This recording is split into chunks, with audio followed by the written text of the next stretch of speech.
So that's why we came into the picture. We started serving it to a market which is underserved. Hi, I'm Atul John Abraham. My name is Dhruv. Hi, my name is Indran and I'm the founder and CEO of OnlyScrews. I'm one of the founders of OnlyScrews.in and I'm the chief of operations here. And I build software for a living for OnlyScrews. What problem pissed you off enough to take this? Honestly, I think that is more of a Atul thing because Atul found this market gap. Me, along with my two other co-founders, Before this, we had another startup. a climate tech product, which is basically an air purifier that can capture CO2 from the atmosphere, convert it into oxygen. And the precise problem we had was Not finding the correct screw online because everything else I buy online, the electronic parts.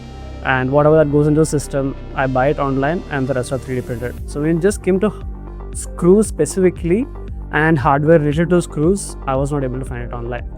We knew that if we go and buy from Chowdi Bazaar or Paris in Chennai, they don't sell you in small quantity. They don't sell you in like 10, 15, 20 pieces.